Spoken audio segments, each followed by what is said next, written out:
Boa noite a todos e todas e todes. Desculpem o atraso, tivemos alguns problemas de conexão, mas isso também muitas vezes pode ser um sentido de que tínhamos que esperar para mais pessoas estarem aqui conosco. É um prazer imenso compartilhar essa sala com o colega Igor Sacramento, coordenador do programa de pós-graduação em Comunicação e Saúde da Fundação Oswaldo Cruz e diretor de Relações Internacionais da UCAR. Ele vai receber comigo o nosso convidado desta noite, o professor Luiz Marage, da Universidade de British Columbia, em Vancouver, no Canadá. Seja muito bem-vindo, professor Marage. Vou ler agora uma pequena biografia do professor Marage. Ele é nascido em Trinidad e Tobago, é um estudioso e educador antirracista. Seu trabalho faz a pergunta-chave: como os negros constroem um significado cotidiano em um mundo antinegro? Professor assistente na Escola de Jornalismo, Redação e Mídia da Universidade de British Columbia, Marage pensa em como os negros se comunicam e como seus ambientes os afetam nas lutas contra a injustiça. Seu primeiro livro, Black or White, Anti-Racist Campus Rhetorics, que espero em breve ver traduzido aqui, explora as maneiras como os negros lidam com o racismo em instituições educacionais brancas, na era do Black Lives Matter. Isso complica nossas visões dos espaços universitários e do bem social, da diversidade e de outras políticas neles existentes. Outros projetos examinam como os memes digitais funcionam para moldar a identidade racial, as maneiras como o Black Lives Matter está mudando a forma como pensamos sobre a resistência negra e a antinegritude no esporte. Marage é cofundador da Digital Black Lit and Composition, uma rede de apoio interinstitucional a estudantes negros de graduação que estudam idiomas. Ele é um poeta premiado, cujo trabalho já apareceu no site da Academia de Poetas Americanos e em várias outras publicações impressas e online. A palestra de hoje, que teremos o prazer de acompanhar, tem o título O Negro no Tempo, como vidas negras importam, reorienta o humano. Vocês podem enviar perguntas para nós através aqui do chat do Zoom. Muito bem-vindo, professor Luiz Marage.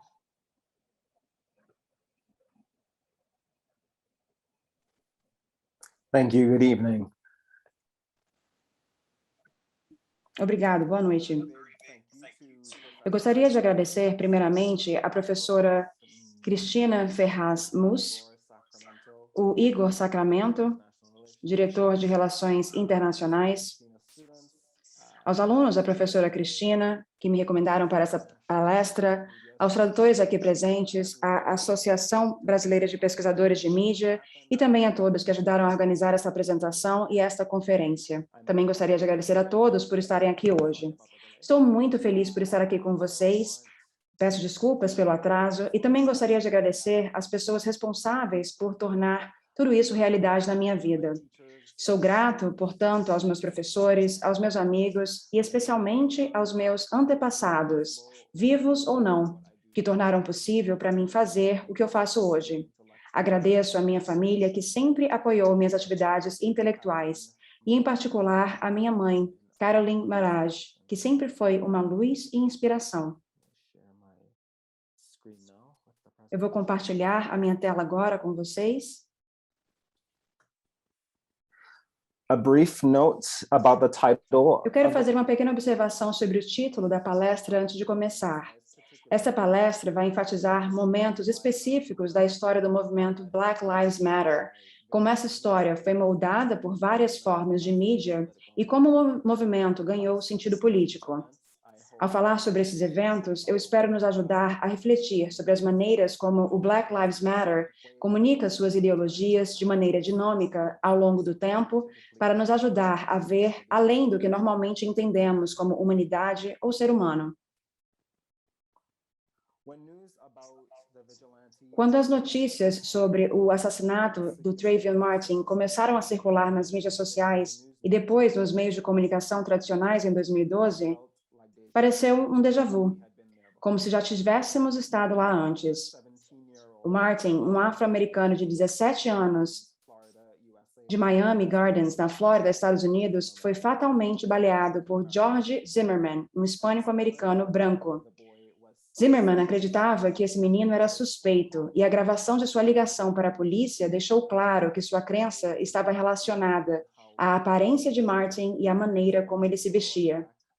O ataque fatal de Zimmerman, descrito por ele e seus advogados de defesa como legítima defesa, desencadeou uma resposta incrivelmente pública nas mídias sociais. Um mês após o assassinato, o nome do Trayvon Martin já havia sido usado no Twitter mais de 2 milhões de vezes. Justiça por Trayvon é o que aparecia em muitas camisetas e moletons em protestos nas ruas e em selfies online. E a hashtag Eu Sou Trayvon Martin se tornou um modo popular de falar sobre justiça racial. Até mesmo o presidente americano Barack Obama disse se identificar com Martin. Enquanto muitos negros nos Estados Unidos e ao redor do mundo mostraram sua empatia com o menino morto dessa forma, alguns questionaram a atuação vazia de se protestar com uma selfie. De fato, como afirma a especialista em cultura visual Nicole Fleetwood, a mídia digital torna mais fácil de substituir e se promover no lugar da questão da violência racial. E a selfie com o capuz se tornou uma forma popular de se reivindicar uma política progressista usando o mínimo de esforço. Os milhões de protestos com fotos e declarações assumindo a identidade do adolescente Martin são uma forma desconfortável de substituição. Resumindo, nenhum dos manifestantes encapuzados é Trayvon Martin. Fecha aspas. Entretanto, a morte de Martin foi um catalisador para o que se tornaria o hashtag Black Lives Matter e, mais tarde, a rede Global Black Lives Matter. A identificação com uma vítima da violência supremacista branca seria transformada na identificação com muitos que estavam por vir. Quando o Zimmerman foi absolvido pelo assassinato de Martin em julho de 2013, 3 ativistas negras feministas queer, Alicia Garza, Patricia Cullors e Opal Tometi, criaram a hashtag Black Lives Matter em resposta. Elas se tornaram figuras de destaque do movimento e declararam publicamente suas filosofias e ideologias. A morte a tiros de Michael Brown em Ferguson, Missouri, nos Estados Unidos, em 2014, levou a um protesto público ainda maior e a hashtag Black Lives Matter rapidamente se transformou em uma força global. A insurgência de Ferguson, como agora é chamada, foi o local de violentos confrontos entre manifestantes, policiais e militares, mas também um momento em que o Black Lives Matter mostrou sua identidade em relação aos movimentos de justiça racial do passado e suas ideologias. E suas ideologias ficaram claras. Nesta palestra, vou primeiro expor esta ideologia, explicando especificamente como o Black Lives Matter tenta romper com movimentos anteriores por justiça racial nos Estados Unidos e em outros lugares, e como esse movimento utiliza a mídia de maneiras diferentes dos movimentos anteriores. Em seguida, explicarei a política descentralizada do movimento, as estruturas de criação de sentido e o uso da mídia. A terceira sessão discutirá os impactos dessa estrutura descentralizada, descrevendo como ela tem levado ao mau uso do Black Lives Matter para ganho capitalista e a confusão sobre para quem o movimento foi construído. Minha última sessão, então, argumentará que, apesar do mau uso do Black Lives Matter, através de sua política descentralizada, ele nos ensina sobre a pluralidade da negritude e nos força a pensar sobre a humanidade e o humano de forma diferente.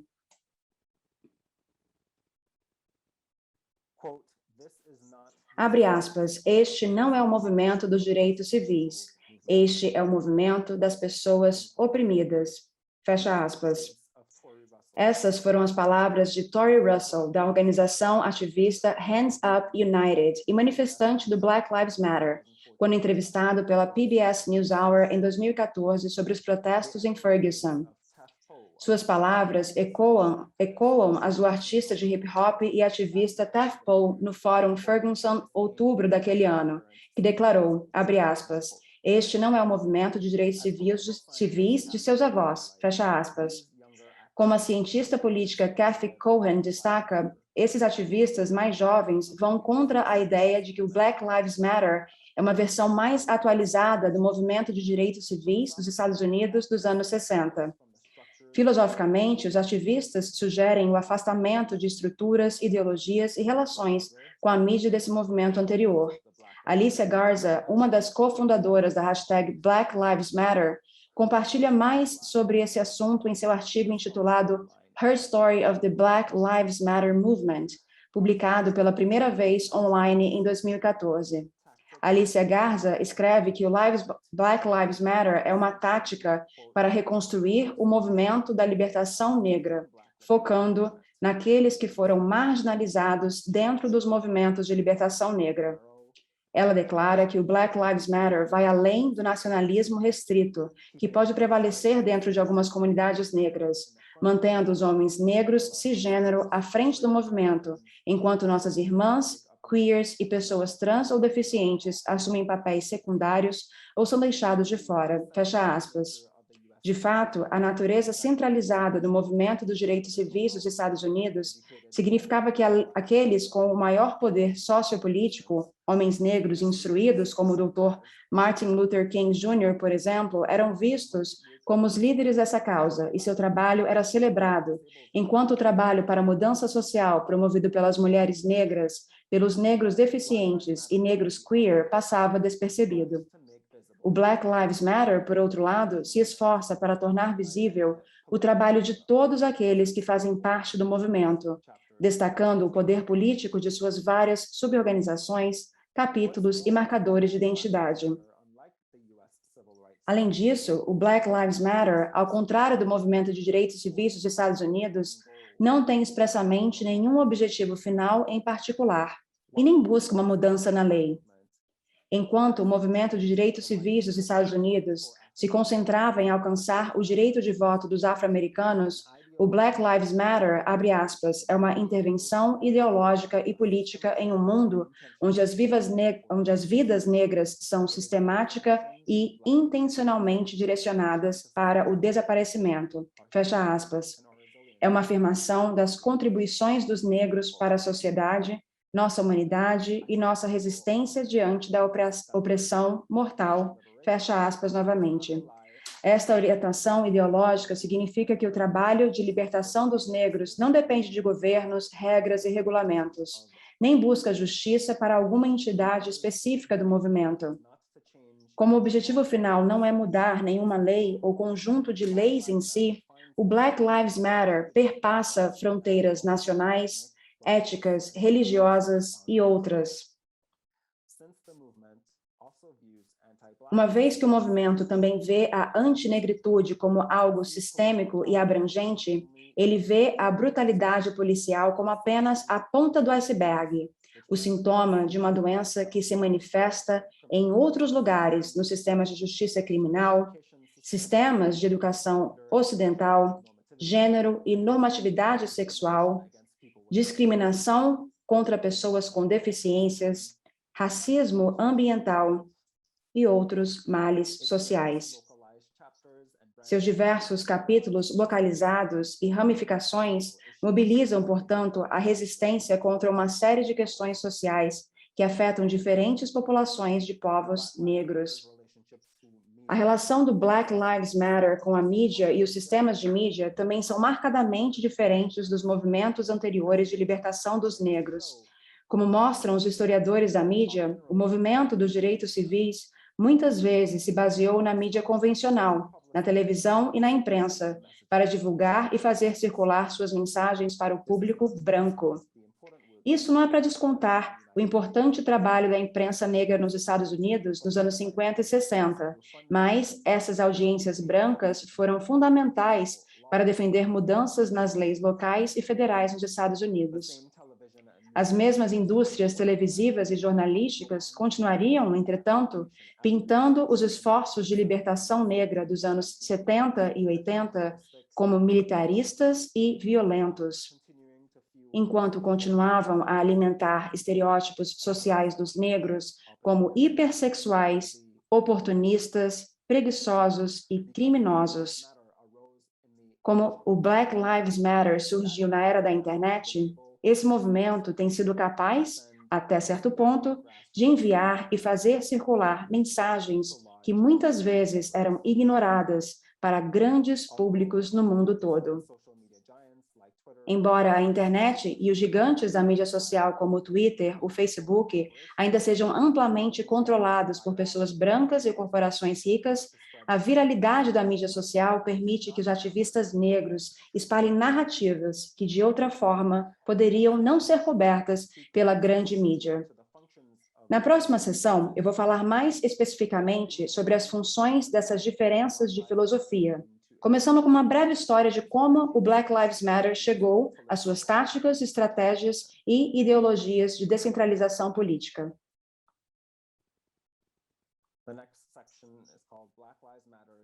Esta próxima sessão vai falar sobre a política descentralizada do Black Lives Matter. E agora eu vou passar um vídeo rapidamente, mostrando parte de um protesto.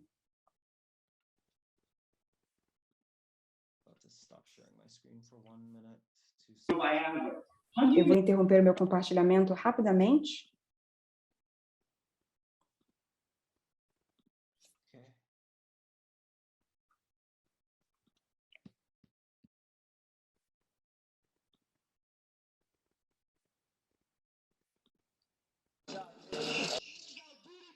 É nosso dever lutar por nossa liberdade. É nosso dever vencer. Devemos nos amar e apoiar uns aos outros. Não temos nada a perder, a não ser nossas correntes. É nosso dever lutar por nossa liberdade. É nosso dever vencer. Devemos nos amar e apoiar uns aos outros. Não temos nada a perder, a não ser nossas correntes. É nosso dever lutar por nossa liberdade. É nosso dever vencer. Devemos nos amar e apoiar uns aos outros. Não temos nada a perder, a não ser nossas correntes.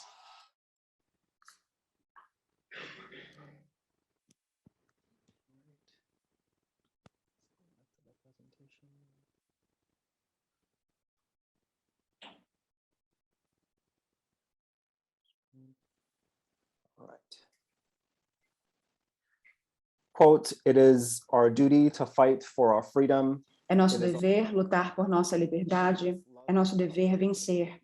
Devemos nos amar e apoiar uns aos outros. Não temos nada a perder, a não ser nossas correntes. Este cântico repete as palavras do Assata Shakur, uma revolucionária negra para alguns, uma criminosa procurada pelo FBI. Shakur é uma ex-membro do Exército de Libertação Negro, que desafiou a supremacia global dos brancos e as estruturas heteropatriarcais das organizações de libertação negras. O cântico, que se concentra nas obrigações de uma luta coletiva pela justiça, é ouvido amplamente nas manifestações do Black Lives Matter. O uso das palavras de Shakur dessa forma é emblemático dos fundamentos feministas negros do movimento Black Lives Matter, que nega o que é conhecido como política de respeitabilidade. Ao repetir as palavras de uma mulher negra considerada criminosa pelo Estado americano, os manifestantes do Black Lives Matter rejeitam o caráter de tal designação e enfatizam as mulheres negras como agentes do conhecimento. Como a historiadora negra Barbara Ransby explica, o movimento rejeita a política hierárquica e heteropatriarcal de respeitabilidade, o que significa que para se receber humanidade, você precisa se adaptar aos padrões brancos do que significa ser humano e respeitável, educado, falar de forma apropriada, cumprir as leis e se vestir adequadamente para ser visto como digno da vida. Muitas vezes é o caso quando os negros são vítimas desse aparato governamental em qualquer lugar do mundo, seu caráter é examinado minuciosamente e sua humanidade é vista como inferior.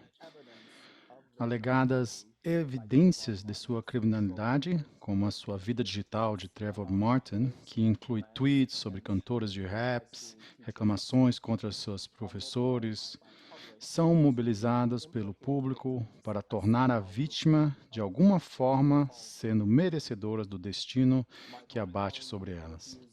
Michael Brown recusou-se a obedecer à ordem policial de Darren Wilson de andar na calçada em 9 de agosto de 2014, o que levou à sua morte prematura.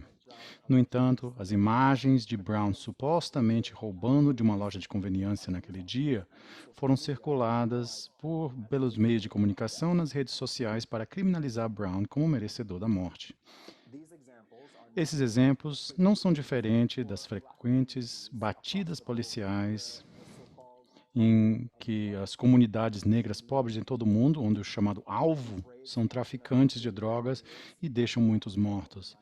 Essas batidas ocorrem com frequência em áreas como Laventille, na minha terra natal, Trindade e Tobago, ou em áreas como Jacarezinho, onde 6 de maio de 2021, 25 pessoas foram mortas naquele distrito no Rio de Janeiro. But Black Lives Matter insists that there need not be a correlation between sainthood and Black citizenship.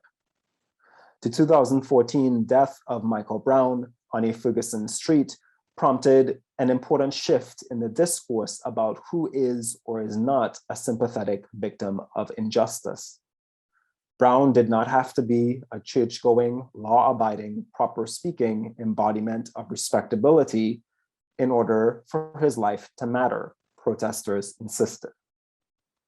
And that insistence, of course, emerged from a refusal to the devaluation of Black life, a devaluation that predates Black Lives Matter. As Black feminist theorist Christina Sharp argues, we are living in the wake, the afterlives of transatlantic slavery, where Black death is always both imminent and imminent. More recently, however, as Ransby shows in her history of the Black Lives Matter movement, the 1990s HIV and AIDS epidemic, Hurricane Katrina's impacts in the US South in 2005, and the rise of mass incarceration in the 1990s and early 2000s contributed to the emergence of hashtag Black Lives Matter and the movement for Black lives. Those fighting against anti-Blackness, against mass incarceration, political violence, health disparities, and state irresponsibility have been organizing and fighting for much longer. Black Lives Matter is the first major Black-led organization that centers Black feminist principles. Black Lives Matter activists take their specific philosophical cues from Black Lives Matter organizations from the 1970s onward. Nos anos 70 em diante, como o coletivo Combate River, RC, Black AIDS Mobilizations e a bancada feminista Black Radical Congress, a crítica Resistance, a organização Insight Mulheres Negras contra a Violência. O coletivo Rio Combate, em particular, oferece uma ideia central de como o movimento Black Lives Matter entende sua luta por justiça social. A ideia de que, aspas, quando os negros ficam livres, todos ficam livres, afirmada no artigo History de Alicia Garza, é fundamental para entender que a política racial radical do movimento Black Lives Matter. A ideia vem do manifesto do coletivo Combate River, que insiste que, aspas, se as mulheres negras fossem livres, isso significaria que todas as outras deveriam ser livres, já que nossa liberdade exigiria a destruição de todos os sistemas de opressão. A ideia de que vários sistemas interligados devem ser desmantelados para que a liberdade chegue a todos é central para o conceito feminista negro de interseccionalidade, uma abordagem importante na forma que o Black Lives Matter opera. Na luta contra essas matrizes entrelaçadas de dominação, A rejeição do Black Lives Matter, vidas negras importam, as hierarquias e a heteropatriarcado significa que sua política estrutural também é descentralizada. O movimento para vidas negras é uma coalizão de mais de 50 grupos, incluindo a rede global Black Lives Matter. Enquanto Black Lives Matter é mais visível em sua pressão contra a brutalidade policial, vários capítulos e ramificações tratam de questões que afetam outras violências contra os povos negros em todo o mundo, como abusos dentro do sistema prisional, racismo ambiental, violência contra pessoas trans e não conformes de gênero, as dificuldades dos imigrantes e refugiados negros sem documentação, e as questões que afetam as pessoas com deficiência. Vários capítulos do Black Lives Matter, Vidas Negras Importam, operam com suas próprias regras, já que o Black Lives Matter agora representa um guarda-chuva que conecta os interesses políticos distribuídos dos povos negros em todo o mundo. E assim como a sua estrutura política, onde o poder é distribuído, suas estruturas de pensamento crítico também são distribuídas. Por causa da ascensão do movimento e do uso de mídias sociais, a forma como ele cria reconhecimento e compartilha significado é fluida e desperta. Tweets, retweets, postagens, hashtag oferecem meios de crowdsourcing e crowdfunding para compartilhar informações sobre racismo sistêmico, brutalidade policial e outros exemplos e mensagens sobre antinegritude. As hashtags tornaram-se um meio poderoso de divulgar informação sem depender dos meios de comunicação e dos aparatos do Estado. Em tempo real, os ativistas de base podem compartilhar vídeos, fotos, relatos textuais e injustiças com um grande público por meio dos tags mais populares do movimento. Esse foi o caso do hashtag Ferguson em 2014, quando em uma semana 3,6 milhões de tweets documentaram e refletiram sobre a morte de Michael Brown. Tags como hashtag I can't breathe, eu não consigo respirar, hashtag hands up don't shoot, hashtag mãos para cima não atire, oferecem extensos relatos históricos de eventos e conteúdos relacionados ao Black Lives Matter.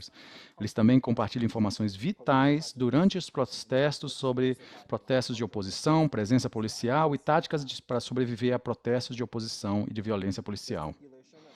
A circulação de informação nas redes sociais estimulou as relações internacionais entre os apoiadores de Black Lives Matter, Vidas Negras Importam, em diferentes continentes e entre diferentes movimentos de justiça social em todo o mundo.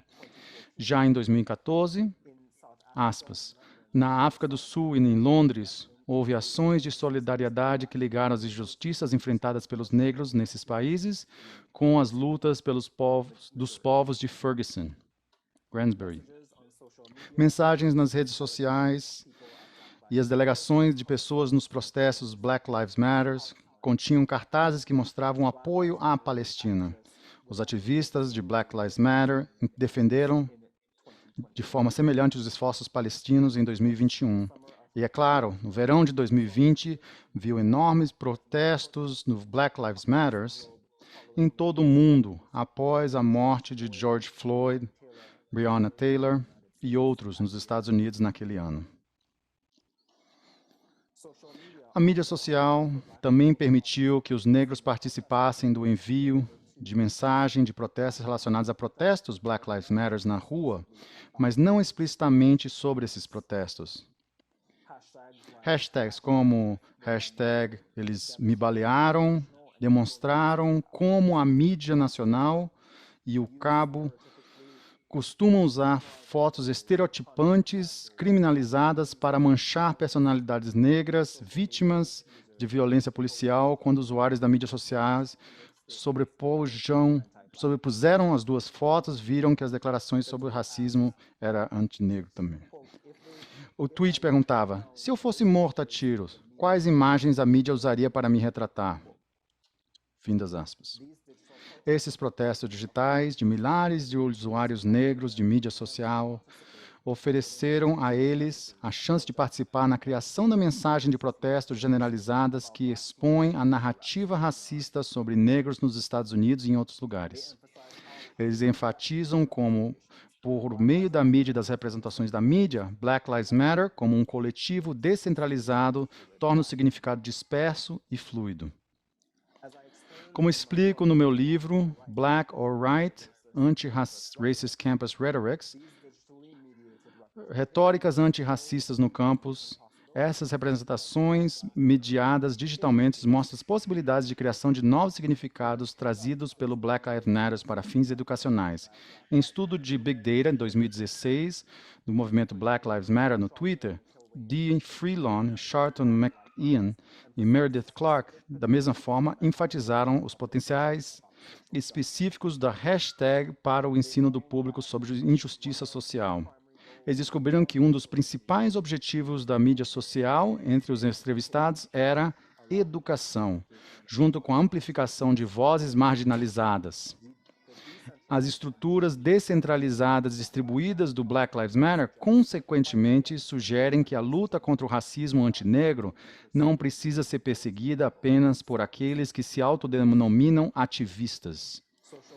A mídia social abre possibilidades para que qualquer pessoa se veja parte da causa Black Lives Matter, Vidas Negras Importam, ou como aliada dela, se envolva em suas estruturas de protesto, compartilhando informações online, por menor que pareça, oferece uma maneira de amar uns aos outros e apoiar uns aos outros, entre aspas, por meio da interconectividade.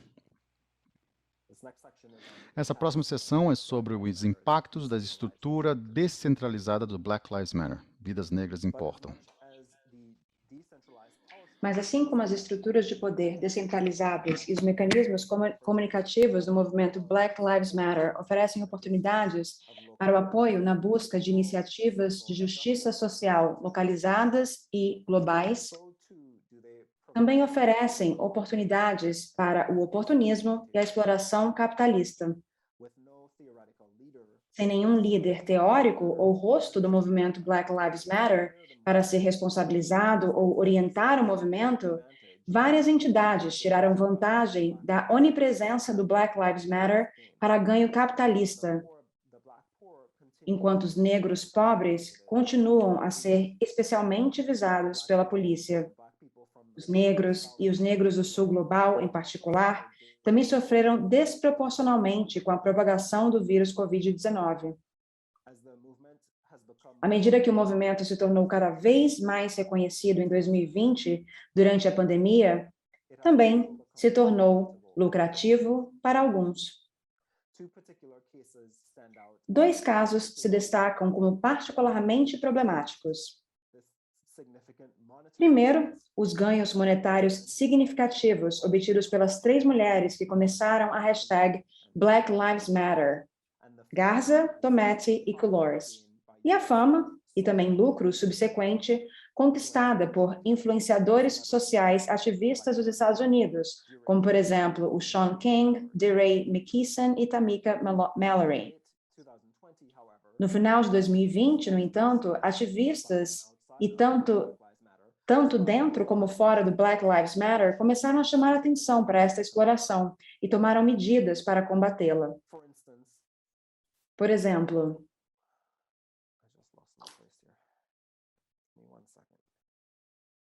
só um minuto.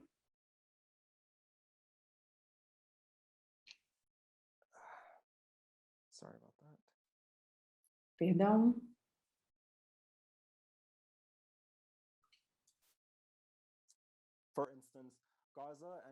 Por exemplo, Garza e Colores se beneficiaram com a publicação de livros best-sellers, enquanto as 3 mulheres também dão palestras com altos cachês, enquanto a Black Lives Matter Global Network Foundation se tornou a principal beneficiária de milhões de dólares como instituição filantrópica, com doações vindas de todo o mundo. A distribuição dos fundos desta fundação fica a critério dessas 3 mulheres e tem sido usada para seus projetos favoritos. Agora, está claro para muitos nas redes sociais que as 3 foram e são desproporcionalmente beneficiadas por esse movimento. Assim, exigiram que a fundação e seus sistemas internos, recentemente criados para a responsabilização, Black Lives Matter Political Action Committee, o Comitê de Ação Política do Black Lives Matter e também o Black Lives Matter Grassroots, sejam responsabilizados financeira e politicamente. Representantes na Filadélfia, Washington, D.C., Chicago, Hudson Valley, Nova York, cidade de Oklahoma, Indianápolis, Denver, Vancouver, Washington, San Diego, Califórnia e New Jersey emitiram a declaração da linha de frente do movimento Black Lives Matter, pedindo igualdade financeira e política dentro do movimento.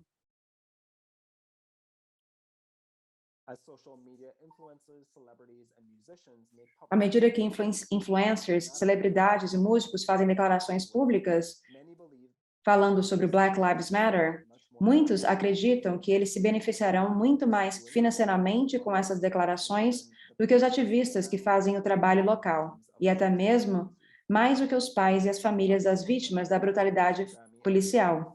Agora eu vou mostrar um clipe da performance no Grammy Award do rapper Lil Baby para mostrar como o movimento Black Lives Matter foi adotado e como ele é representado na cultura popular.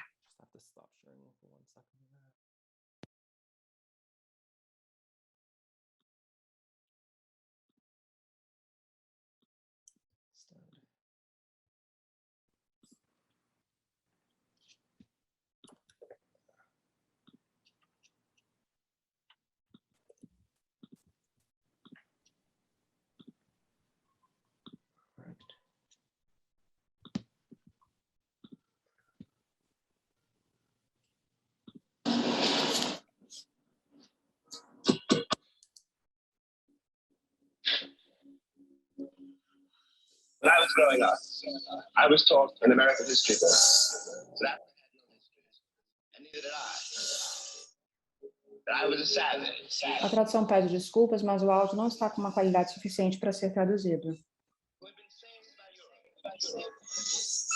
And brought to America.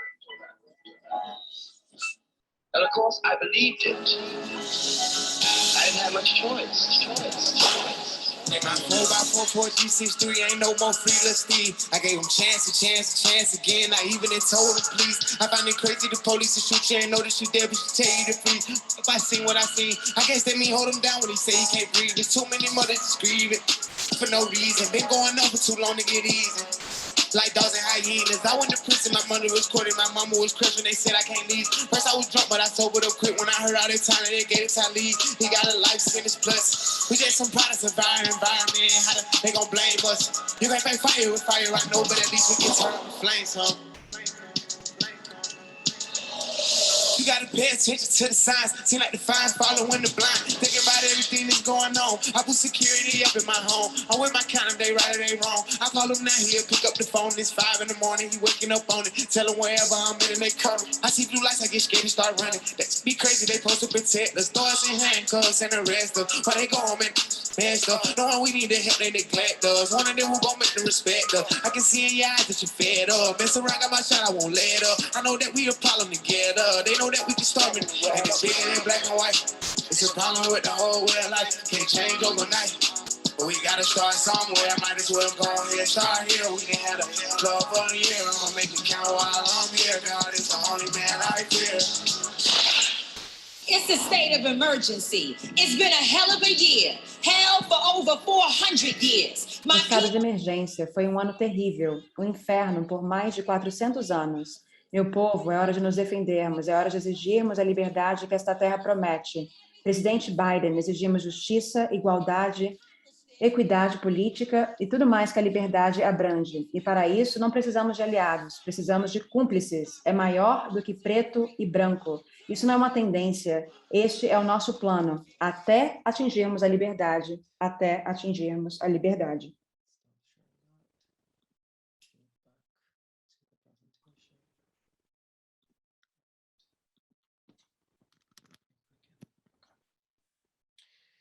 In the video, Tamika Mallory, prominent... No vídeo, a Tamika Mallory, uma influencer ativista dos Estados Unidos, fala: é um estado de emergência. Foi um ano terrível, um inferno por mais de 400 anos. Meu povo, é hora de nos defendermos. É hora de exigirmos a liberdade que esta terra promete. Presidente Biden, exigimos justiça, equidade, políticas e tudo mais que a liberdade abrange.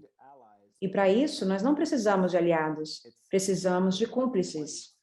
É maior do que uma questão de negro ou branco. Isso não é apenas uma tendência, este é o nosso plano, até a liberdade, até a liberdade, até a liberdade.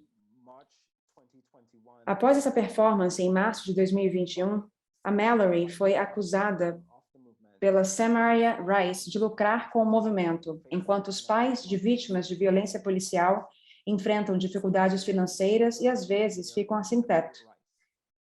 Samaria é a mãe de Tamir Rice, um garoto afro-americano de 12 anos que foi baleado e morto pela polícia de Cleveland, Ohio, em 2014, enquanto brincava com uma arma de brinquedo.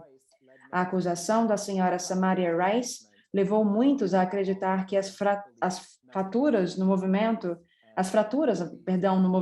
estão crescendo, os problemas no movimento estão crescendo, enquanto outros acreditam que mensagens como as de Mallory e Lil Baby apresentam meios poderosos de lançar luz sobre a antinagritude e responsabilizar os governos.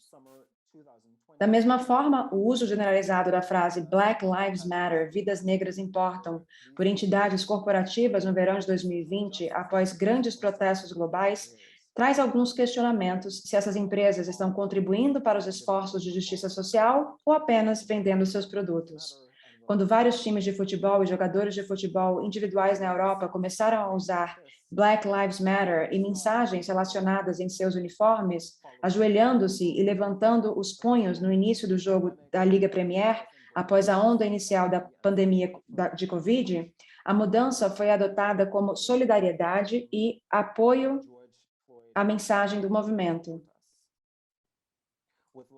E também apoiou os protestos contra a morte de George Floyd e Breonna Taylor. A National Basketball Association nos Estados Unidos também utilizou o logo Black Lives Matter em suas quadras, ao lado de suas logos corporativas.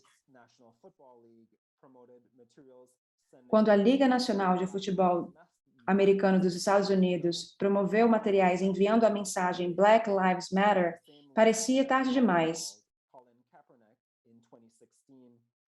Essa mesma liga havia penalizado Colin Kaepernick em 2016 por protestar contra a brutalidade policial, ajoelhando-se durante o hino nacional dos Estados Unidos.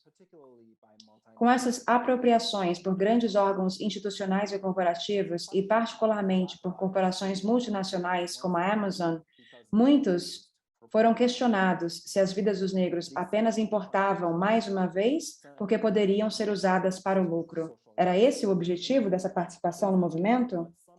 Essas mensagens aparentemente contraditórias enviadas quando tem dinheiro em jogo, com a retórica da justiça social, parece muito com mensagens conflitantes. Um exemplo particular está nos cânticos de protesto, iniciativas e posições de várias partes dentro do movimento em relação à lei e ao sistema de justiça criminal após o assassinato de George Floyd. Em protestos em Minneapolis, Minnesota, nos Estados Unidos, onde o Floyd foi morto, os manifestantes colocaram faixas e grafitaram "Prenda todos os 4", referindo-se aos 4 policiais que estavam envolvidos no assassinato de Floyd, uma vez que apenas o Derek Chauvin havia sido inicialmente acusado. Essa mensagem é semelhante à que aparece do lado esquerdo, em um cartaz em Seul, na Coreia do Sul, que afirma: "Reformem a polícia. Votem nas eleições estaduais e locais." A orientação filosófica comunicadas por este submovimento do Black Lives Matter é que os sistemas de justiça que perpetram a antinegritude podem ser usados para lidar com o assassinato antinegro. Se todos os 4 policiais assassinos de Floyd forem presos, então, de alguma forma, haveria justiça.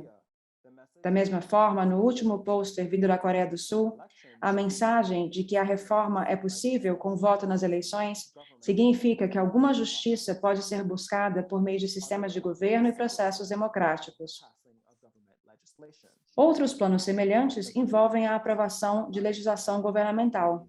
O Breathe Act, a Lei do Fôlego, por exemplo, delineada pelo breatheact.org, por exemplo, coloca a responsabilidade de desapropriar a polícia e uma nova visão de segurança pública nos mesmos sistemas de governo que perpetram racismo sistêmico e violência antinegra, com planos para prender líderes políticos e fazer com que as promessas políticas também sejam cumpridas. E dessa forma, aumentando a participação das comunidades negras. Esses tipos de planos, portanto, dependem da reforma das estruturas políticas atuais. Por outro lado, nos Estados Unidos e em outros lugares, os manifestantes gritavam, seguravam cartazes e enviavam mensagens que diziam: chegou a hora de abolir a polícia. A retórica de retirar recursos e pôr fim às polícias estaduais e nacionais não se baseia na assimilação das estruturas atuais do sistema de policiamento, mas em um divórcio completo com a polícia como meio de controle estatal. Outros membros do movimento apoiaram esforços que definem planos para alternativas ao policiamento e aos sistemas penitenciários, com o hashtag Aid to Abolition, que começa com o esvaziamento da polícia, mas gradualmente reinventa um futuro diferente, com algumas etapas do plano dependendo da intervenção do governo, outras não.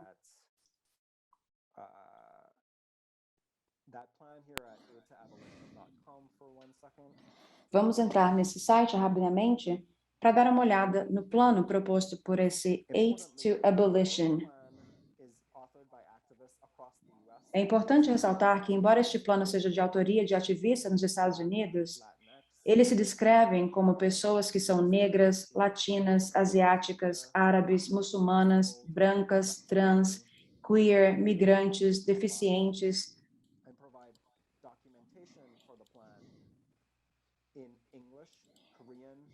E fornecem uma documentação para o plano em inglês, coreano, vietnamita, espanhol, mandarim, russo, tâmil e linguagem de sinais americana. Agora vamos ver o vídeo. Eu não sei se vocês conseguiram ver. Espera aí, deixa eu interromper o meu compartilhamento rapidamente, para que vocês possam ver o site inicialmente.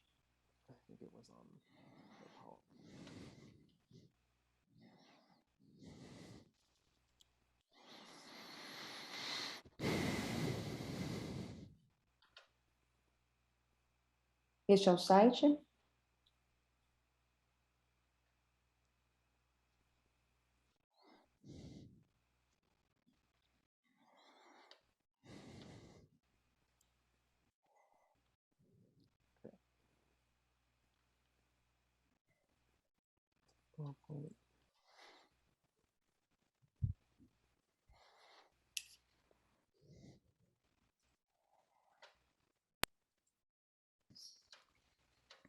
É de que esse documento foi montado por uma funcionária do Ministério da Saúde. One might be confused as to A gente why poderia ficar confuso sobre por que o movimento Black Lives Matter e ativistas relacionados a isso enviariam mensagens aparentemente conflitantes. O que significa o Black Lives Matter? E quais são as mensagens sendo enviadas por várias facções e empresas declarando que o slogan e ativistas e mídias sociais estão fazendo carreira com as tragédias das famílias negras pobres? Por que teríamos essa nova fé nos sistemas racistas de supremacia branca e anti-negros para consertar? Como podemos consertar, reformar o sistema de justiça criminal opressor, ou, ao mesmo tempo, aboli-lo? Eu queria encerrar essa palestra sugerindo algumas, não todas, mensagens, filosofias, posturas, aparentemente díspares, não representam uma contradição. Essas pluralidades emergem especificamente por causa das estruturas descentralizadas, estratégias de comunicação e filosofias políticas do movimento. E, embora alguns possam buscar lucrar de suas estruturas descentralizadas, aquelas que acreditam na justiça do movimento se sentem com poderes o suficiente para questionar tais motivos. As diferenças são lindas. Da mesma forma como a negritude, que os estudos observam ter sido histórica e sociopoliticamente cultivada como, aspas, diferença no extremo, é bela. Se a pluralidade do movimento Black Lives Matter, suas expressões e filosofias nos ensinam algo sobre a cultura, pode ser aquela beleza radical que pode surgir da morte negra que parece tão rotineira, mundana e indiscriminada em todo o mundo. Em plataformas de mídia social, hashtag como Black Girl Magic, hashtag Black Boy Joy, se propõe a reformular os efeitos associados à negritude em um mundo onde imagens de morte de negros são reproduzidas regularmente. Quer buscarmos a reforma ou a abolição, esperamos fazer incursões em sistemas opressivos de todas as maneiras que pudermos, porque devemos. Não temos nada a perder, exceto nossas correntes. As várias representações da negritude visam, por exemplo, If They Gun Me Down, embora critique as mídias de notícias por financiar estereótipos raciais, demonstram que a negritude não pode ser reduzida a um estilo, um afeto, um gesto ou um estereótipo.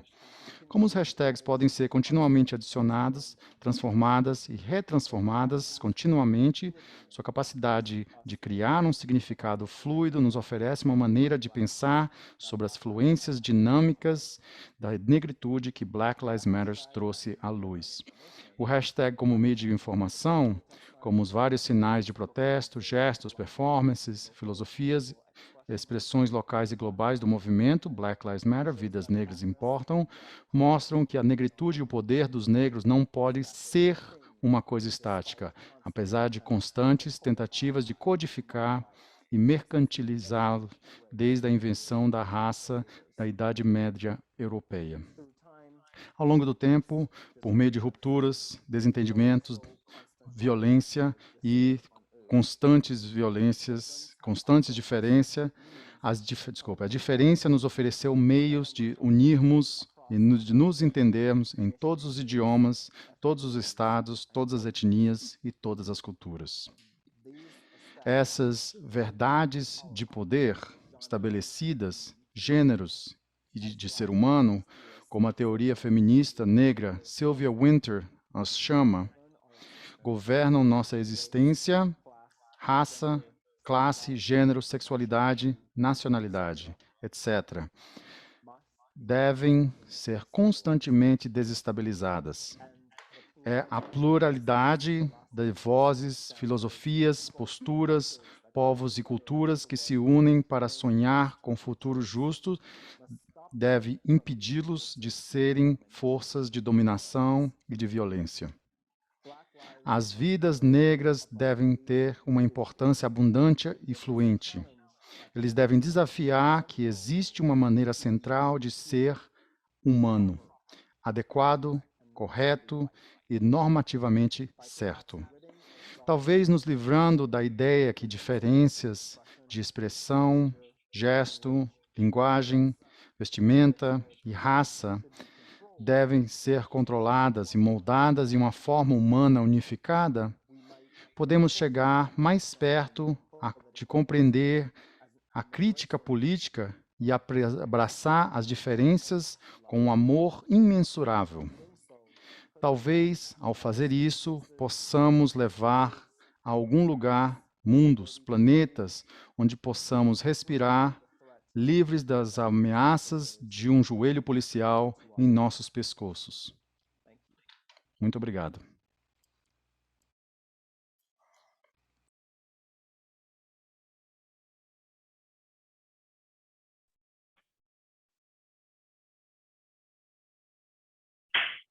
Nós que agradecemos pela brilhante palestra e colocação. Acho que fiquei emocionado. Estou vendo aqui Cristina também. Então, foi muito, muito, muito importante, uma belíssima reflexão, especialmente pela comparação histórica tão interessante entre o movimento civil, né, pelos direitos civis nos Estados Unidos nos anos 60, com Black Lives Matter, especialmente centrado na dimensão interseccional que caracteriza esse movimento.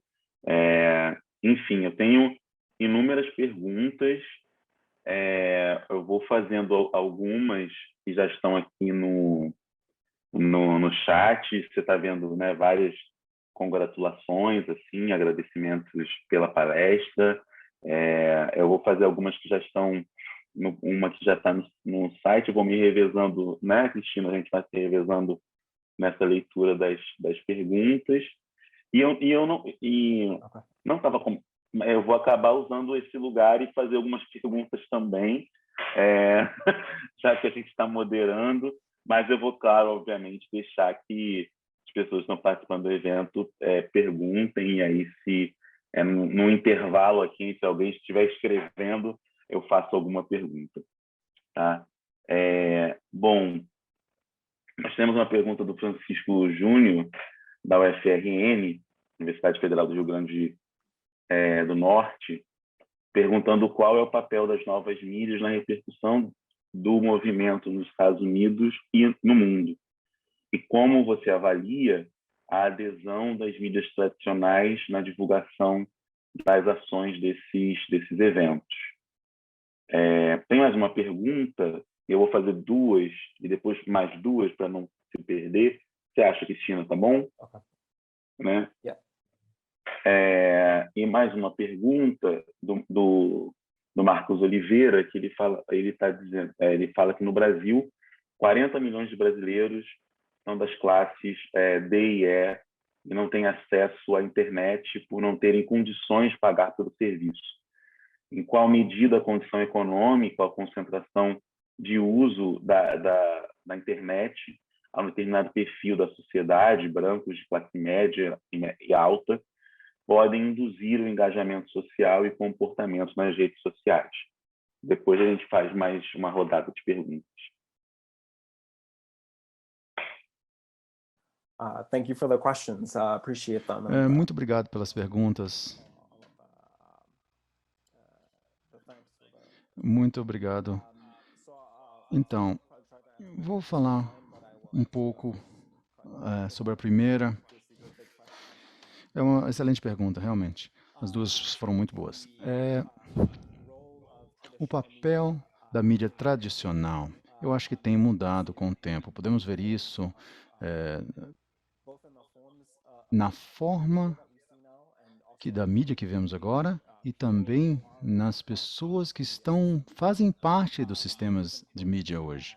É importante ressaltar que diferentes pessoas que tinham a habilidade de contar diferentes histórias façam parte da mídia, não apenas pela significar que as histórias podem mudar em si, mas a maneira como são contadas mudam. Então, é importante pensar não só sobre quem está contando a história, quem está contando, passando a narrativa para termos mais representatividade de pessoas e grupos, mas também precisamos pensar sobre como as histórias são contadas pela mídia e qual frameworks são utilizados para contar essas histórias. Se pensarmos sobre, por exemplo, a maneira como às vezes as histórias se tornam notícias, podemos pensar de maneira diferente, pensar talvez em diferentes tipos de maneira de falar, diferentes maneiras de apresentar com diferentes contextos, em vez de tornar instâncias individuais e identificar pessoas específicas responsáveis por violências. Então, isso pode continuar a a criar estereótipos, e isso é algo que precisamos falar. A reportagem sem contextualização, e precisamos nos preocupar com isso. Fundamentalmente, como apresentamos essas histórias, isso é muito importante. E também quem conta, quem está contando a história.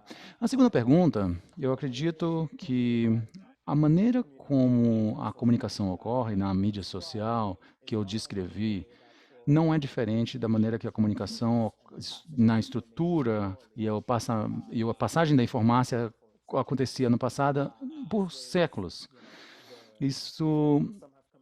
Alguns compararam o que acontecia na mídia social com sistemas de comunicação durante a escravidão, que eles achavam maneiras durante a opressão de como mandar mensagens, enviar mensagens. Então eu acredito que em onde existe uma mensagem a ser enviada, se for enviada para a justiça, as pessoas vão achar, com ou sem tecnologia, diferentes tecnologias, vão encontrar maneiras de enviar esta mensagem. Então, é algo, e o ponto que eu gostaria, talvez, que nem todo mundo tem acesso à internet, e o fato que isso realmente é muito importante, mas as mensagens, no entanto, que podem circular nesse espaço da internet, podem ser filtradas de maneiras diferentes por diferentes sistemas de comunicação para chegar às pessoas que não têm internet, utilizando a tecnologia ou não utilizando a tecnologia. Espero que isso tenha respondido a pergunta.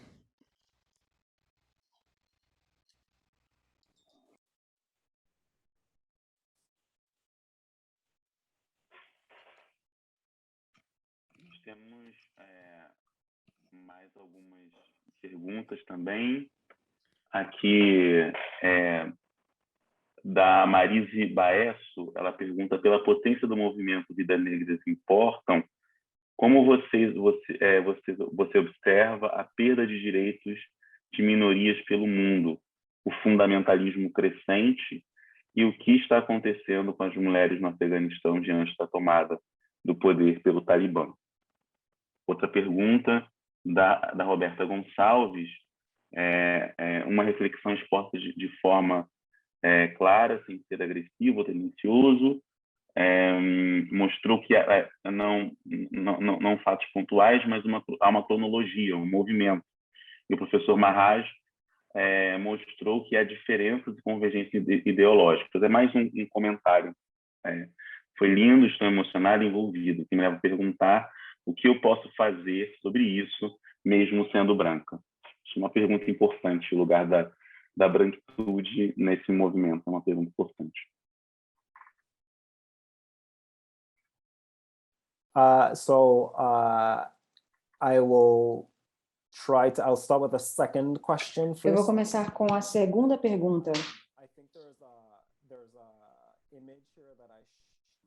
Eu acho que tem uma imagem aqui que eu mostrei no último slide que talvez responda a essa pergunta.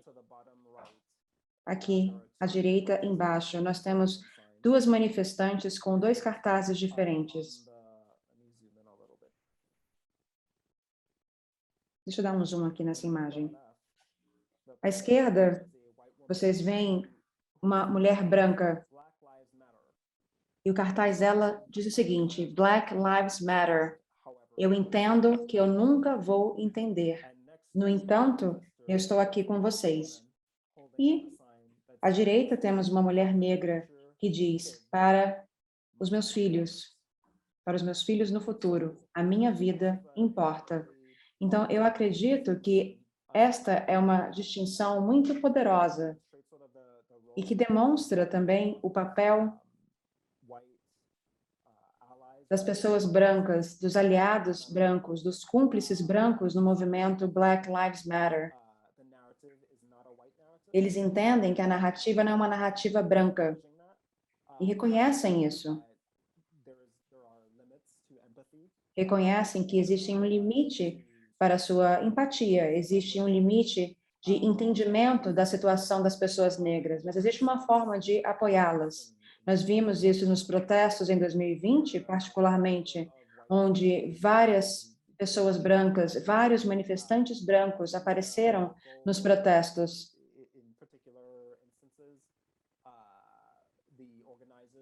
Em alguns protestos locais, por exemplo, os organizadores sabem que os manifestantes brancos provavelmente não vão ser atacados pela polícia. E dessa forma, eles utilizavam colocavam as pessoas brancas na frente dos protestos, para que dessa forma pudessem se proteger.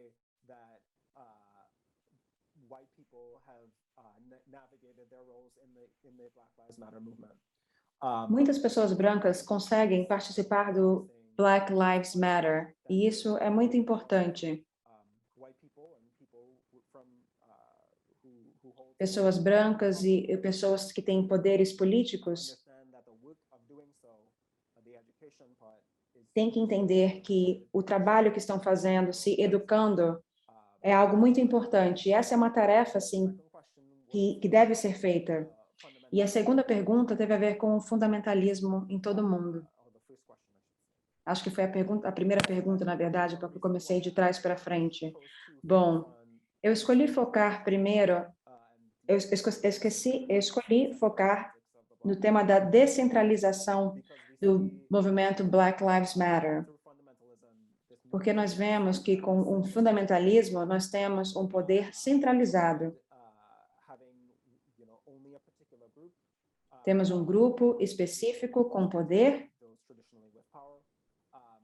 geralmente um grupo tradicionalmente no poder, que leva à devastação de outros povos que tradicionalmente nunca tiveram poder. E esses mecanismos de poder, muitas vezes, são centralizados ao redor de uma organização ou um tipo de identidade. Nós vemos isso de diferentes formas, como foi mencionado. Agora, por exemplo, temos algo muito sério acontecendo no Oriente Médio, no Afeganistão. Muitas mulheres estão sendo ameaçadas. Mulheres negras também, afegãs e mulheres em geral. Mas nós vimos que aqueles que querem ter o poder têm apenas uma forma de ver o mundo e querem perpetuar sua forma de ver o mundo.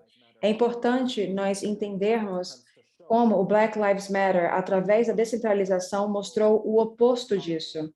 A tentativa do Black Lives Matter é mostrar como o poder político pode ser distribuído por diferentes pessoas e empoderar diferentes pessoas de diferentes formas. E como nós vimos, ao longo da existência do Black Lives Matter, se tornou o papel desse movimento mostrar solidariedade e também compartilhar recursos com movimentos em todo o mundo. Nós vimos isso com o movimento para a Palestina no começo deste ano. Nós vimos ativistas do Black Lives Matter participando dessa iniciativa, tentando apoiá-los. Então, eu acredito que esse é um papel muito forte que nós temos no Black Lives Matter, essa solidariedade, que deve ser mostrada particularmente em outros casos de opressão e violência em todo o mundo. Muito obrigado pelas respostas. Nós temos mais duas perguntas aqui. Não, mais três perguntas. Eu vou fazer duas, depois faço mais duas. Uma pergunta do Rodrigo, que ele fez em inglês. Eu vou traduzir aqui para ficar para a gravação, tá? Considerando como o movimento Vidas Negras Importam lança luz sobre diferentes perspectivas de ser negro em todo o mundo, quão crítico é o movimento sobre a política externa do governo dos Estados Unidos, independentemente do binarismo democrata e republicano, com intervenções em lugares como a América Latina e o Oriente Médio. Uma outra pergunta da Isamara Bastos, ela diz assim: a pandemia de Covid-19 no Brasil, por exemplo, jogou ainda mais luz nas crateras sociais e econômicas de nosso país. Diferentes documentos mostram que a pandemia escancarou desigualdades e revelou que negros e pobres são os mais afetados pela pandemia. Em pleno 2021, precisamos reforçar e lutar para que vidas negras realmente sejam respeitadas, não apenas em movimentos, sejam em redes sociais ou nas ruas, mas no dia a dia. Me parece ser urgente que políticas públicas sejam efetivamente implementadas. Como você vê, ao longo do tempo, o impacto de movimentos como #Vidas Negras Importam diretamente na implementação de políticas públicas?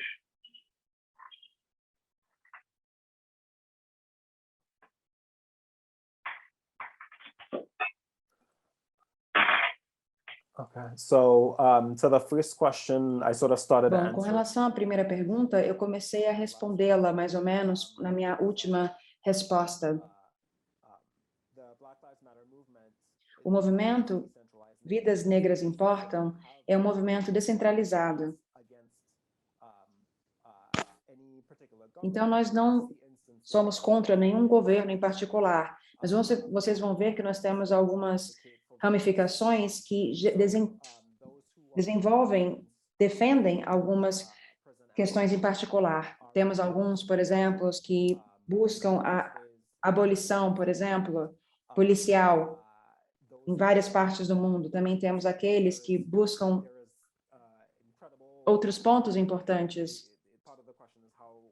Eu acho que parte da pergunta é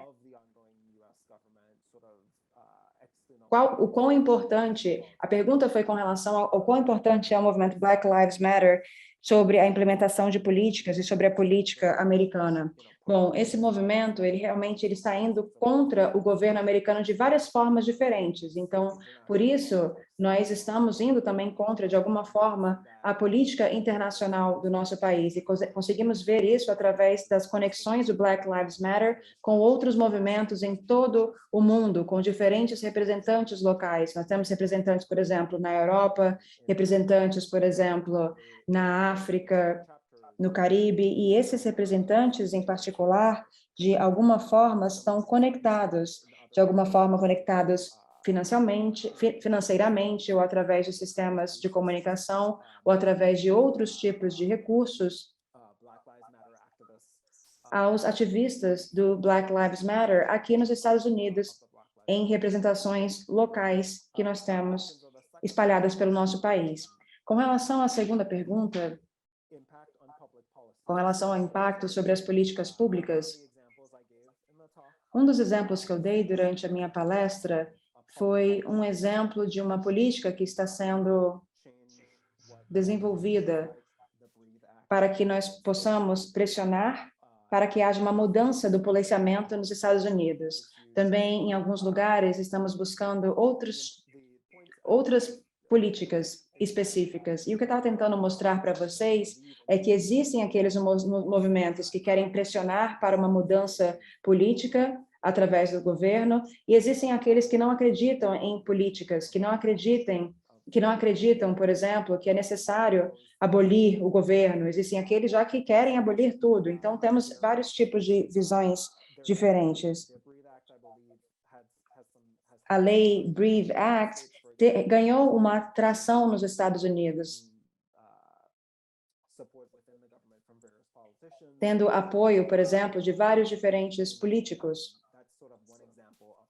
E esse é apenas um exemplo de como as mudanças políticas estão, talvez, começando a aparecer como resposta ao movimento Black Lives Matter.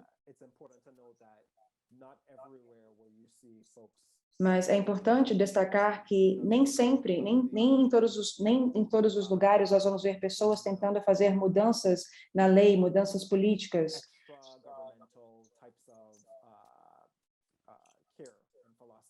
Talvez eles acreditem, por exemplo, em outros tipos de filosofias, como, por exemplo, esforços dentro das comunidades, ou então utilizar recursos para fazer mudanças mais locais, ou então fazer realmente mudanças locais para ajudar os manifestantes localmente, em vez de tentar mudar as leis, mudar as políticas.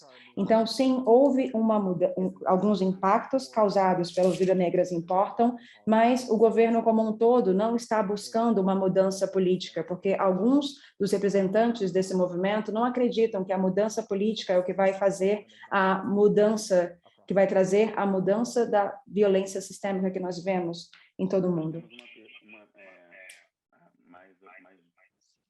Duas perguntas, né?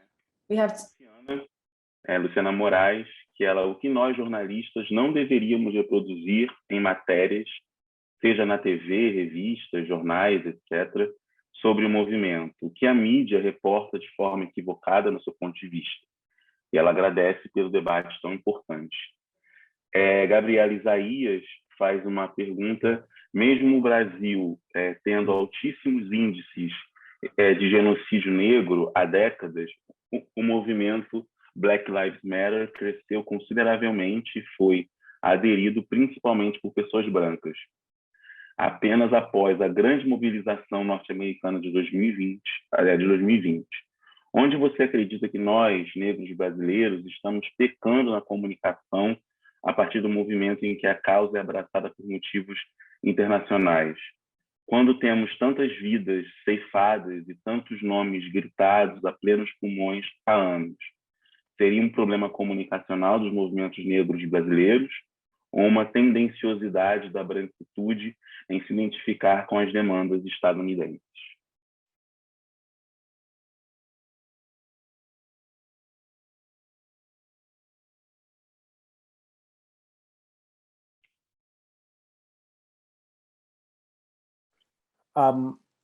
There is always this, I'll answer the second question first. Eu vou responder a segunda pergunta primeiro.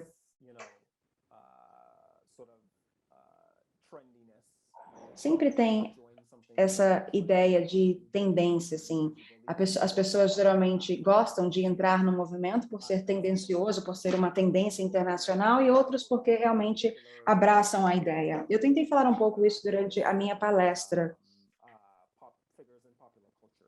Temos algumas figuras, por exemplo, na cultura pop, na cultura popular, influencers, que gostam de fazer parte desse movimento aqui nos Estados Unidos, apenas porque é algo realmente que é uma tendência. Realmente, a gente se pergunta, vocês estão ganhando dinheiro com isso? Ou realmente vocês abraçam essa causa? Você está usando, por exemplo, o Vidas Negras Importam para um ganho político, um ganho monetário? Você está usando esse movimento popular para, de alguma forma, se promover, trazer uma satisfação moral de alguma forma? O mais importante de se observar, ou pelo menos um dos pontos importantes de se observar,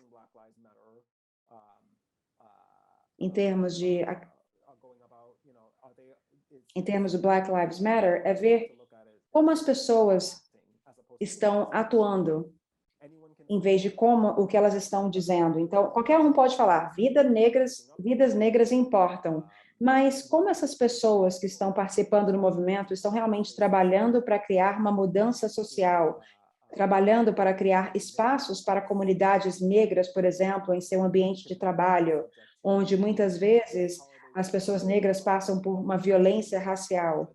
Como esses participantes do Vidas Negras Importam estão trabalhando contra sistemas, contra estereótipos sociais, como eles estão realmente ajudando a catalisar a história das pessoas negras e lutar contra a violência policial, contra comunidades específicas.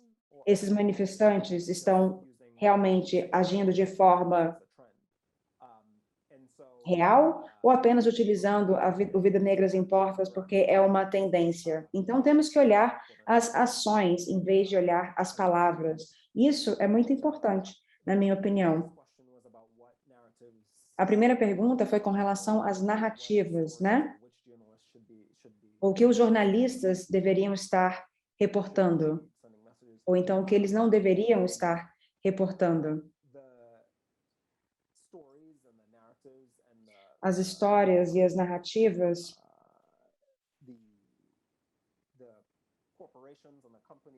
as corporações e as empresas que continuam a enviar mensagens sobre pessoas negras e que usam estereótipos e estigmas sociais, em vez de fazer reportagens que comunicam mensagens e que compartilham informações que realmente suportam as pessoas negras, que apoiam as pessoas negras, compartilhando informações de forma que permita uma multiplicidade de vozes, em vez de enviar apenas uma mensagem com uma voz, mostrando pessoas negras como criminosos. Nós vemos isso o tempo todo. Nós não devemos mais enviar essas mensagens.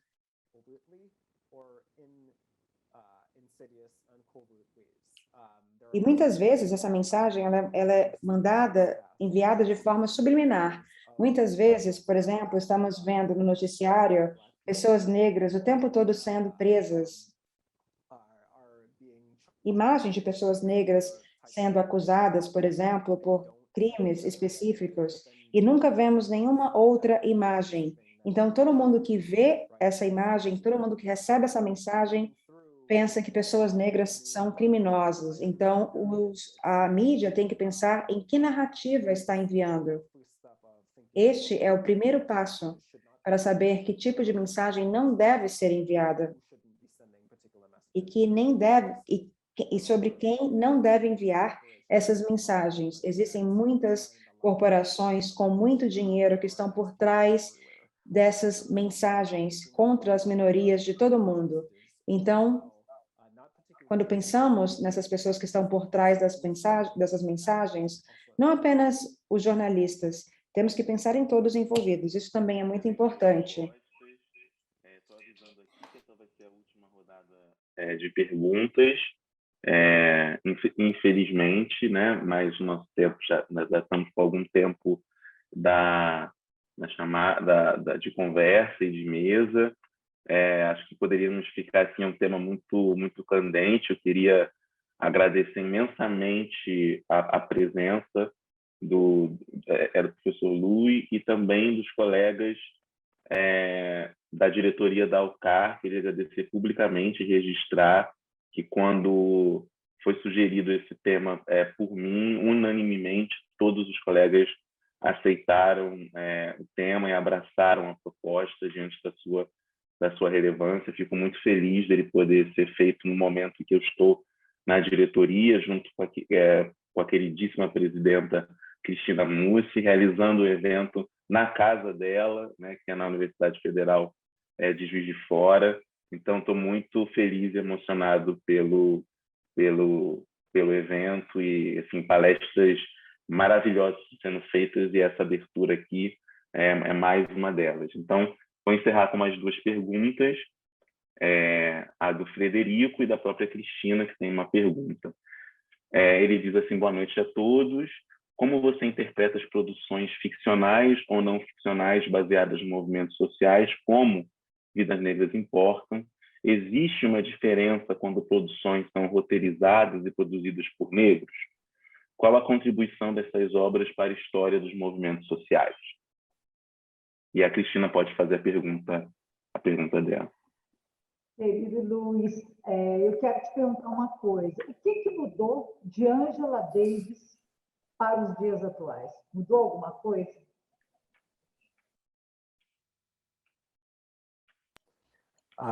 The second question is a big question, so let me... A segunda pergunta é muito vasta, né? Mas eu vou responder a primeira primeiro.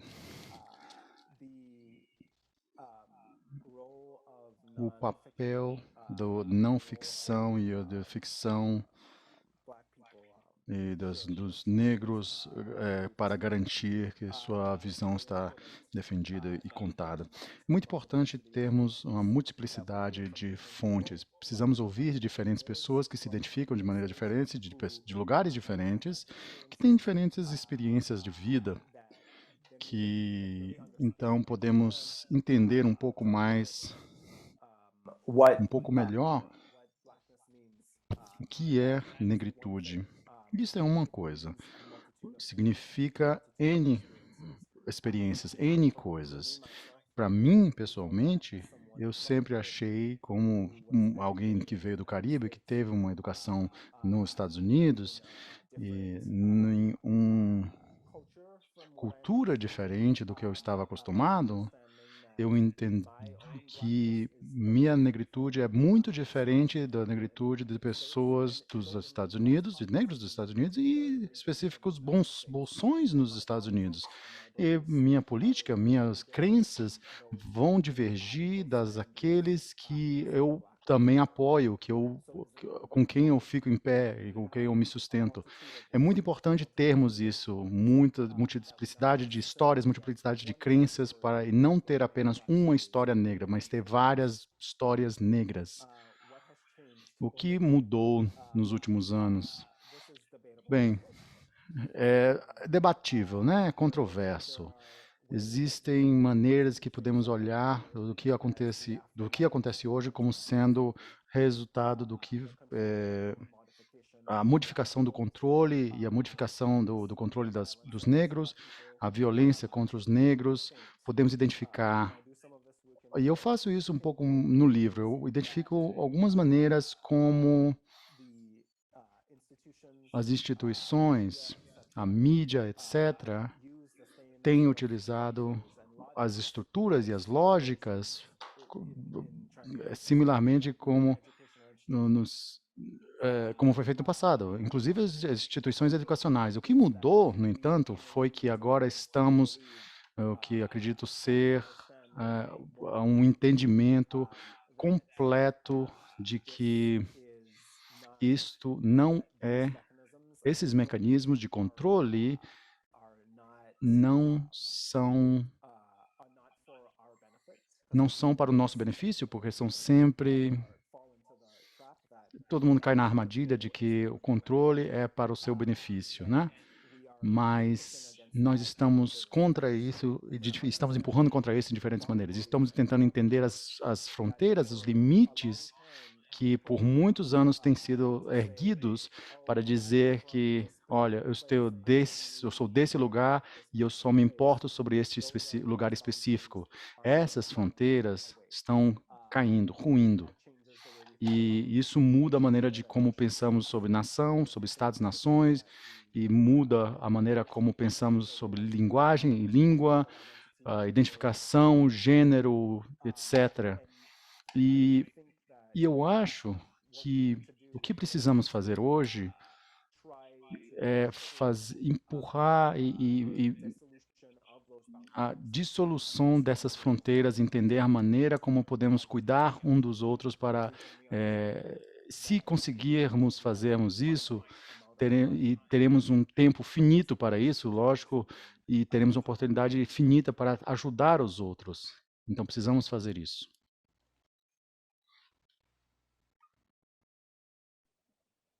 Muito obrigada, professor Luiz Maurice Maharaj, que foi uma pessoa com quem nós tivemos um prazer imenso de conversar durante esses meses para organizar esse evento. Eu tenho um agradecimento especial por sua simpatia, por sua generosidade. Algumas pessoas aqui estão até convidando você, Luiz, vou chamar assim, que é bem mais novo que eu, para vir ao Brasil, conhecer regiões onde existiram quilombos no Brasil, eu acho importantíssimo que você venha, eu espero que você venha para lançar o seu livro aqui. Nós vamos trabalhar para isso, né, Igor? Igor é um grande parceiro, eu tenho um agradecimento muito especial por todo o envolvimento que ele teve na organização desse evento, na sugestão de nomes, com muita paciência, numa agenda apertadíssima que ele tem.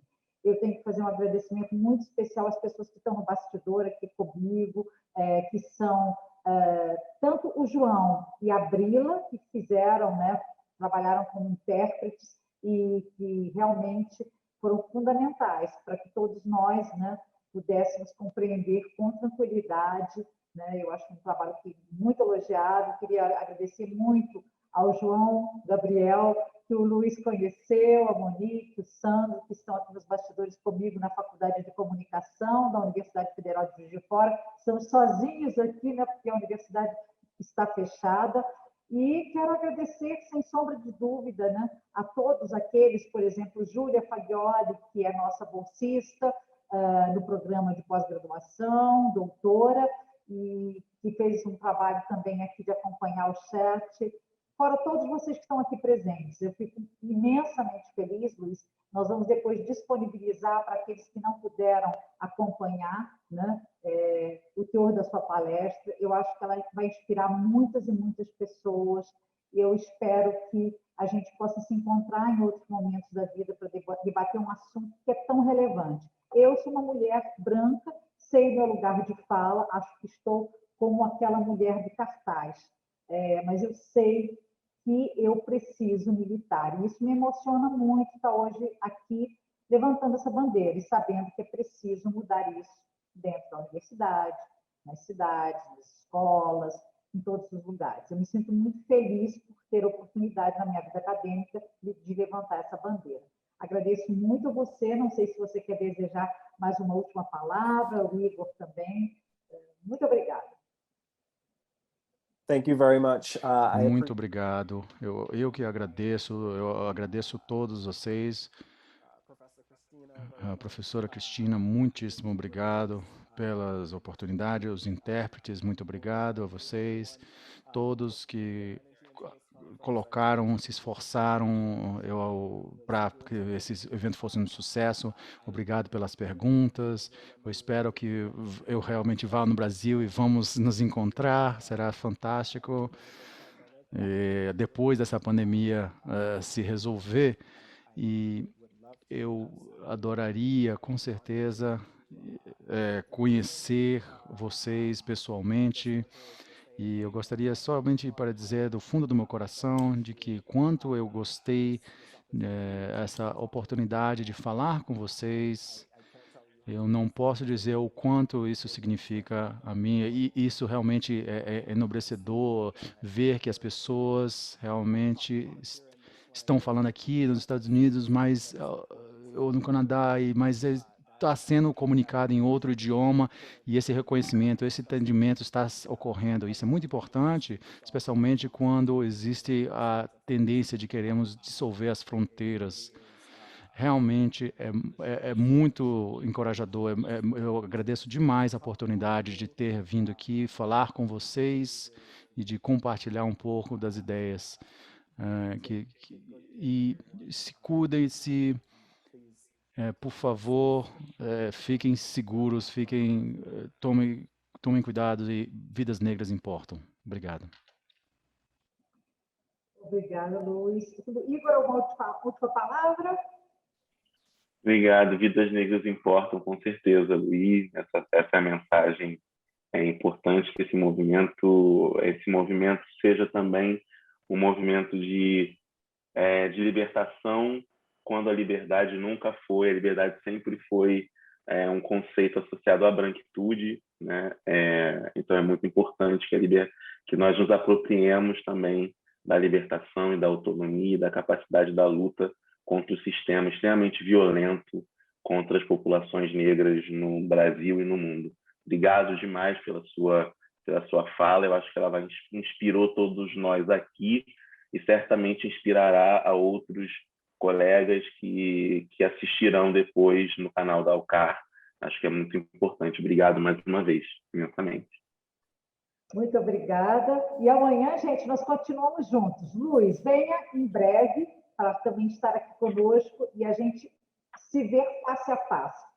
Temos muita coisa para discutir. Amanhã, pessoal, a gente continua junto, hein? Temos os GTs que começam amanhã com debates extremamente interessantes, e às 5h30 da tarde nós temos uma mesa para discutir essas convergências entre comunicação e história, e a partir da visão das revistas científicas, tanto com o pré-lançamento da nossa revista Lumina, aqui do Programa de Pós-Graduação em Comunicação da UFJF, que tem um dossiê muito especial discutindo essa questão. O Igor está lá trabalhando no dossiê, Maria Alva Barbosa, Ana Regina Rego, nossa ex-presidente, então, o dossiê sobre comunicação e história, e também as nossas editoras da Revista Brasileira de História da Mídia, capitaneada aí pela nossa diretora científica, Valciso Poloto, temos a Cláudia, temos a Netília e temos a Andréia, que são as novas editoras da RBHM, que também está com uma edição especial saindo do forno,